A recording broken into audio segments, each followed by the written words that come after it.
Selamat datang di webinar diskusi online bersama Pendeta Esra Soru. Dalam webinar ini, kita mengadakan diskusi dengan cara yang berbeda. Anda akan diberikan kesempatan untuk bertanya dan mengangkat topik-topik yang ramai dibahas mengenai Kristenan.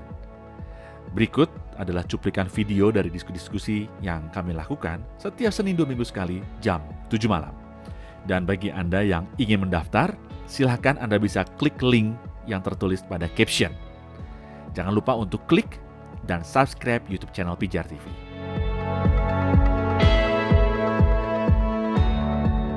Roma 6 ayat yang ke-14, Pak. Sebab kamu tidak akan dikuasai lagi oleh dosa, karena kamu tidak berada di bawah hukum Taurat, tapi di bawah kasih karunia. Nah, sekarang kan kita sudah di zaman kasih karunia, Pak. Yang dimaksud dengan tidak lagi dikuasai oleh dosa itu seperti apa, Pak? Makasih, Pak.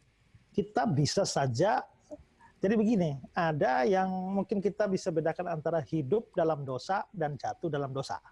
Itu mesti dibedakan. Ya. Mudahnya begini, jatuh dalam lubang dan hidup dalam lubang. Kan beda ya. Nah, di dalam zaman hukum Taurat, kita semua bahkan sama sekali tidak bisa berbuat baik. Yang ada hanya dosa, tidak ada perbuatan baik. Roma pasal yang ketiga, mulai ayat yang ke-10, tidak ada yang benar, seorang pun tidak. Tidak ada seorang pun yang berakal budi. Tidak ada seorang pun yang mencari Allah. Nah, berarti memang di dalam hukum Taurat ini kita bisa lihat bahwa tidak ada satu orang pun yang benar. Semua berdosa. Lalu kalau kita lihat Titus 1, ayat 15. Bagi orang tidak beriman, satu pun tidak ada yang suci. Jadi tidak bisa ada kebaikan di dalam diri orang yang tidak percaya. Semua dosa. Roma pasal yang ke-14. Ayat 23. Segala sesuatu yang tidak berdasarkan iman adalah dosa. Pak, perhatikan baik-baik ini kalimat. Segala sesuatu yang tidak berdasarkan iman adalah dosa. Oke, kalau Pak lihat orang kecelakaan, lalu Pak tolong orang itu, baik nggak? Baik kan? Menolong orang itu baik. Tapi coba berlakukan ayat ini. Segala sesuatu yang tidak berdasarkan iman adalah dosa.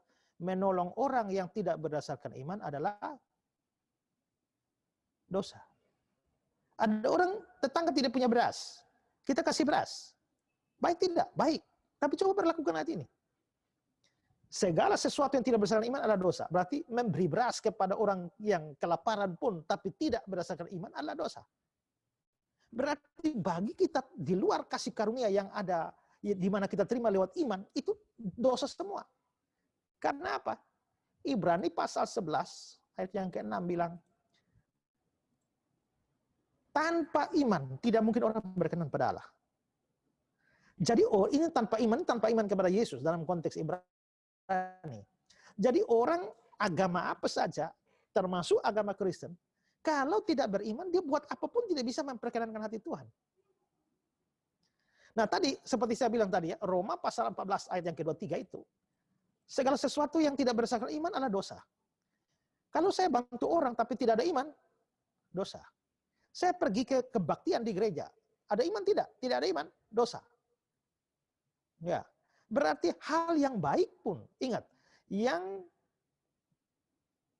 hal yang baik pun, kalau dilakukan tidak berdasarkan iman adalah dosa. Nah kalau saya bantu orang, tidak ada iman, lalu jadi dosa, saya bantu orang jadi dosa, mending saya tidak usah bantu orang. Kalau saya tidak bantu orang, maka saya terjebak lagi dengan dosa pasif, yaitu Yakobus pasal 4 ayat 17 itu. Jika seorang tahu bagaimana dia harus berbuat baik, tapi dia tidak melakukannya, dia berdosa. Berarti kalau sudah begini, coba pikir. Ya, saya berbuat jahat, dosa. Saya berbuat baik, dosa. Saya tidak berbuat baik, dosa juga. Kalau begitu hidup saya ini hanya penuh dengan dosa. Nggak ada kebenaran sama sekali. Itu pada masa lalu sebelum kita percaya Kristus. Tapi setelah kita percaya Kristus dan masuk di dalam zaman kasih karunia, maka kita memang bisa jatuh dalam dosa. Tapi ada kebaikan di dalam diri kita. Itulah sebabnya kalau Tuhan mau hitung kebaikan, sebelum orang percaya tidak ada kebaikan satu pun. Mana mungkin orang selamat dengan berbuat baik. Perbuatan baik tidak ada kok. Tapi setelah kita percaya Yesus, kita memang bisa jatuh dalam dosa. Tapi ada kebaikan juga. Dan setiap kebaikan kita pun Tuhan perhitungkan. Jadi, di situ bedanya. Pada masa sebelum kasih karunia kita terima, tidak ada kebaikan. Semua dosa, full dosa. Pada zaman kasih karunia, mulai muncul kebaikan dalam diri kita. Terima kasih, saudara sudah menyaksikan cuplikan diskusi bersama Pendeta Esra Soru. Jangan lupa segera mendaftar dengan klik link pada caption sekarang juga. Informasi selengkapnya ada pada image di akhir video ini.